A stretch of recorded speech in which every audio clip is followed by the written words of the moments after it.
ನಮಸ್ತೆ ವೀಕ್ಷಕರೇ, lucky media Kannada YouTube ಚಾನಲ್ಗೆ ಸ್ವಾಗತ. ಎಲ್ಲರೂ ಚೆನ್ನಾಗಿದ್ದೀರಾ ಅಂತೇಳಿ ಭಾವಿಸ್ತಾ ವೀಕ್ಷಕರೇ, ಇಂದು ಸುಪ್ರೀಂ ಕೋರ್ಟ್ನ ಆದೇಶದಂತೆ ಮಾಲೂರು ವಿಧಾನಸಭಾ ಕ್ಷೇತ್ರಕ್ಕೆ ಸಂಬಂಧಪಟ್ಟ ಹಾಗೆ ಮರು ಮತ ಎಣಿಕೆ ಮಾಡಬೇಕು.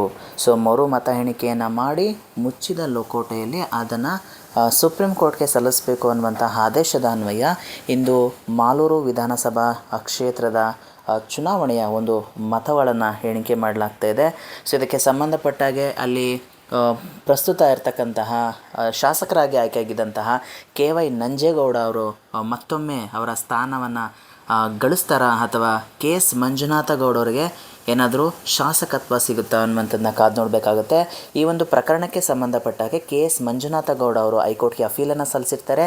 ಈ ಥರ ಚುನಾವಣೆಯಲ್ಲಿ ಅಕ್ರಮ ನಡೆದಿದೆ ಎನ್ನುವ ಕಾರಣದಿಂದ ಮರು ಮತ ಎಣಿಕೆ ಮಾಡಬೇಕು ಅನ್ನುವಂಥದ್ದು ಅವರ ಒಂದು ಮನವಿ ಆಗಿರುತ್ತೆ. ಇದನ್ನು ಪುರಸ್ಕರಿಸಿದಂಥ ಹೈಕೋರ್ಟ್ ಮರು ಮತ ಎಣಿಕೆಗೆ ಆದೇಶವನ್ನು ಕೊಟ್ಟಿರುತ್ತೆ. ಜೊತೆಗೆ KY ನಂಜೇಗೌಡ ಅವರ ಒಂದು ಸ್ಥಾನವನ್ನು ಅಮಾನತಿನಲ್ಲಿಡುತ್ತೆ ಅನ್ನುವಂಥದ್ದಕ್ಕೆ KY ನಂಜೇಗೌಡ ಅವರು ಸುಪ್ರೀಂ ಕೋರ್ಟ್ಗೆ ಅಪೀಲನ್ನು ಮಾಡ್ಕೊಂಡಿರ್ತಾರೆ ಈ ಒಂದು ಆದೇಶದ ಅನ್ವಯ. ಇದಕ್ಕೆ ಸಂಬಂಧಪಟ್ಟಾಗೆ ಸುಪ್ರೀಂ ಕೋರ್ಟ್ ಕೂಡ ಮಾಲೂರು ವಿಧಾನಸಭಾ ಚುನಾವಣೆಗೆ ಸಂಬಂಧಪಟ್ಟಾಗೆ ಮರು ಮತ ಎಣಿಕೆ ಮಾಡಬೇಕು. ಮತ ಎಣಿಕೆಯ ನಂತರ ಅದರ ಒಂದು ಫಲಿತಾಂಶವನ್ನು ಸಾರ್ವಜನಿಕವಾಗಿ ಘೋಷಣೆ ಮಾಡುವಂತಿಲ್ಲ, ಅದನ್ನು ಸುಪ್ರೀಂ ಕೋರ್ಟ್ಗೆ ವರದಿಯನ್ನು ಸಲ್ಲಿಸಬೇಕು ಅನ್ನುವಂತಹ ಒಂದು ಆದೇಶ ಆಗಿತ್ತು. ಇದಕ್ಕೆ ಸಂಬಂಧಪಟ್ಟಾಗಿ ಇಂದು ಮಾಲೂರು ವಿಧಾನಸಭಾ ಕ್ಷೇತ್ರದ ಒಂದು ಮತಪತ್ರಗಳ ಒಂದು ಎಣಿಕೆಯ ಕಾರ್ಯ ಆರಂಭವಾಗಿದೆ. ಇದಕ್ಕೆ ಚುನಾವಣಾಧಿಕಾರಿ ಉಪವಿಭಾಗಾಧಿಕಾರಿಯಾಗಿ ಮೈತ್ರಿ ಅವ್ರನ್ನ ಚುನಾವಣಾ ಆಯೋಗ ನೇಮಕ ಮಾಡಿದೆ. ಅದ್ರ ಜೊತೆಗೆ ಚುನಾವಣಾ ವೀಕ್ಷಕರನ್ನಾಗಿ ಪ್ರಭು ನಾರಾಯಣ್ ಸಿಂಗ್ ಅವರನ್ನು ಚುನಾವಣಾ ಆಯೋಗ ನೇಮಕ ಮಾಡಿದೆ ಅನ್ನುವಂಥದ್ದು ಕಾದು ನೋಡಬೇಕಾಗುತ್ತೆ ಸ್ನೇಹಿತರೆ, ಯಾವ ರೀತಿಯಾದಂಥ ಫಲಿತಾಂಶ ಘೋಷಣೆ ಆಗುತ್ತೆ ಅನ್ನುವಂಥದ್ದು.